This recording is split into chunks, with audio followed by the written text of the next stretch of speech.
السلام علیکم۔ وعلیکم السلام ورحمۃ اللہ وبرکاتہ۔ جی بھائی جان۔ مفتی صاحب میرا نام کامران ہے، سعودیہ سے بات کر رہا ہوں میں۔ جی اچھا، میرا سوال وراثت سے ریلیٹڈ ہے کہ میرے والد کو حصہ ملا تھا، تو اس میں یہ کہ جو پہلا پورشن تھا، پہلی منزل، تو والد والدہ نے جو ہے وہ بنایا، اس کے بعد جو اوپر فرسٹ فلور بنا اس میں میں نے اور بھائی نے والد کے ساتھ اس میں یعنی اپنا کنٹریبیوشن دیا، اور پھر اس کے بعد ایک فلور اور اوپر ہم نے بنایا، اس سے میرا کنٹریبیوشن تھا۔ پھر ہم لوگ وہاں پہ ایڈجسٹ نہیں کر رکھ رہے تھے، تو ہم لوگ جو ہے وہ دوسری جگہ شفٹ ہو گئے رینٹ پر۔ ٹھیک ہے۔ میرے پورشن کا کرایہ میں لے رہا تھا، بھائی کے پورشن کا کرایہ بھائی لے رہا تھا، اور نیچے جو ہم نے جگہ رینٹ پر دی ہوئی تھی اس کا کرایہ والد والدہ لیتے تھے۔ ٹھیک ہے۔ اب کچھ ماہ پہلے جو ہے وہ والد کی ڈیتھ ہو گئی ہے، تو مجھے پوچھنا تھا کیونکہ ہم نے اپنا ٹائم اپنا پیسہ سب کچھ اسی گھر میں لگایا ہے، تو ہم جو ابھی رینٹ رہ رہے ہیں تو اس کی کیا شرعی حیثیت ہوگی اب؟ ٹھیک ہے، میں بتاتا ہوں۔ پہلے بھائی کا لے لیتے ہیں کہ دیکھیں، پہلے ایک بات یاد رکھیں کہ جب آپ کے والد صاحب حیات تھے اور آپ نے اس میں پیسہ لگایا، والدہ نے لگایا، تو سب سے پہلے تو یہ دیکھا جاتا ہے کہ کیا آپ لوگوں نے کچھ طے کیا تھا۔ اگر تو یہ طے کیا تھا کہ ابھی ہم پیسہ لگا رہے ہیں، جب وراثت تقسیم ہوگی تو ہم جتنا پیسہ لگایا تھا وہ ہمیں دیا جائے گا پہلے، پھر اس کے بعد وراثت تقسیم ہوگی، تب تو یہ جو آپ نے سرمایہ لگایا اس کی شرعی حیثیت قرض کی ہوگی۔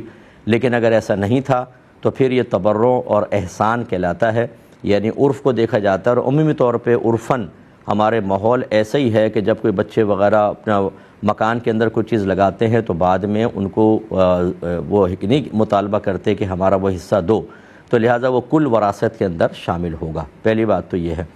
دوسری بات یہ ہے کہ آپ کے والد صاحب اگر نہ ہوتے اور مکان ان کا ہوتا تو وہ ایک الگ مسئلہ تھا، لیکن آپ نے جو بعد میں کیا تو وہ والد صاحب کی زندگی میں تو اتنا مسئلہ۔ اب والد صاحب کا انتقال ہوا، جو آپ نے پورشن بنا کر کرایہ لے رہے تھے، اب اس کی شرعی حیثیت کا تعین ہوگا کہ اگر تو آپ نے قرض کے طور پہ کہا تھا تو پھر تو وہ آپ کا ہے، وہ کرایہ آپ کو ہوگا، لیکن اگر تبرع اور احسان کی صورت تھی، آپ نے باقاعدہ کوئی طے نہیں کیا، تو جیسے والد صاحب کا انتقال ہوگا وہ تمام وراثت میں شامل ہوگا اور ان تمام آمدنی پر وارثوں کا حق ہو جائے گا۔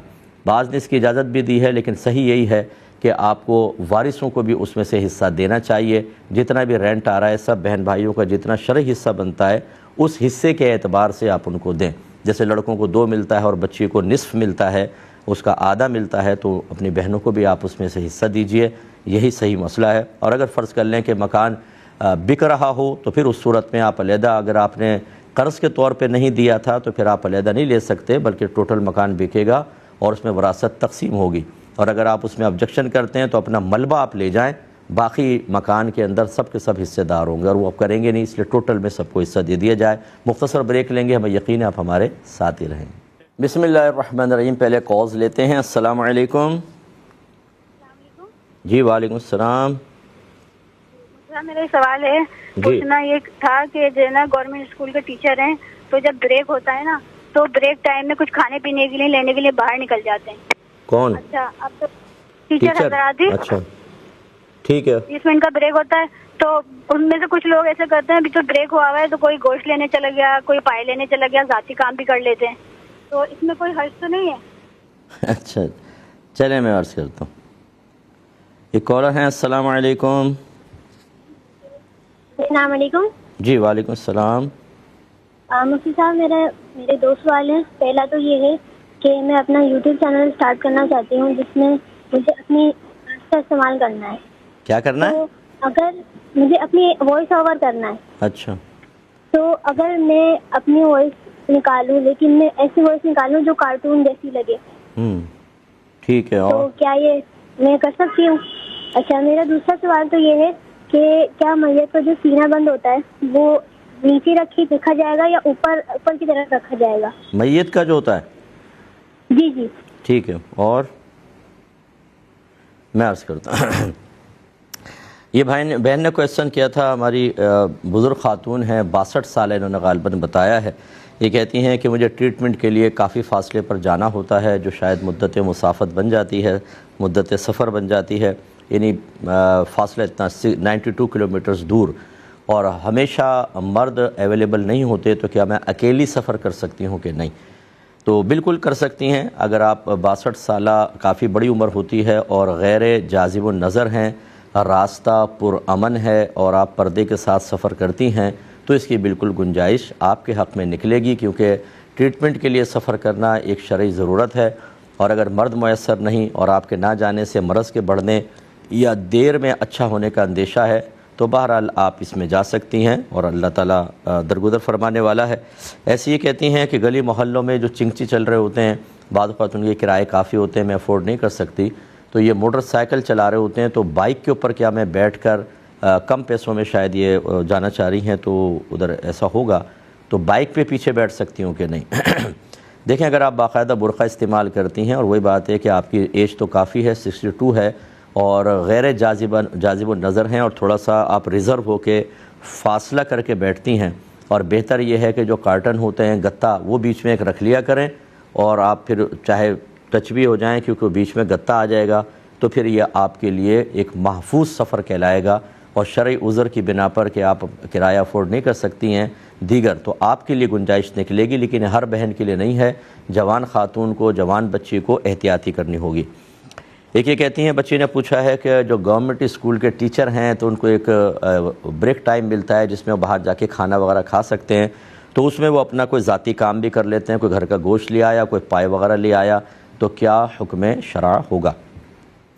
دیکھیں جب ریسٹ ٹائم مل جاتا ہے تو اس کا ایک مقصد تو بیان کیا جاتا ہے کہ آپ کھانا وغیرہ کھا لیں، نماز پڑھ لیں، لیکن چونکہ وہ بریک ٹائم ہے اس میں اگر کوئی آدمی اپنا کوئی ذاتی کام بھی کر لے، اس طرح کا ذاتی کام کہ ارننگ وغیرہ کا معاملہ نہ ہو کہ وہ کسی اور کا امپلائی بن جائے اتنی دیر کے اندر کہ آدھا گھنٹہ میں تمہارا کام کر لوں گا، ایسا نہیں ہے، کیونکہ یہ آدھا گھنٹہ بہرحال ڈیوٹی کے اندر شمار ہی ہوتا ہے، اسی وجہ سے اس آدھے گھنٹے کے بھی پیسے ملیں گے، ایک گھنٹے کا جتنا بھی بریک ہوتا ہے اس کے پیسے دیے جاتے ہیں، تو کوئی اور معاہدہ تو نہیں کر سکتے، لیکن اس طرح کے ذاتی کام کہ کھانا بھوک نہیں لگ رہی، کھانا نہیں کھانا، تو چلو کچھ گھر کا سودا وغیرہ ہی خرید کے لے آئیں، جبکہ بریک ٹائم کے اندر ہی آپ واپس آ جائیں، کوئی ویسا نہیں ہو کہ اضافی وقت لے لیا جائے، تو اس کی گنجائش نکلے گی، اس میں کوئی حرج نہیں ہے۔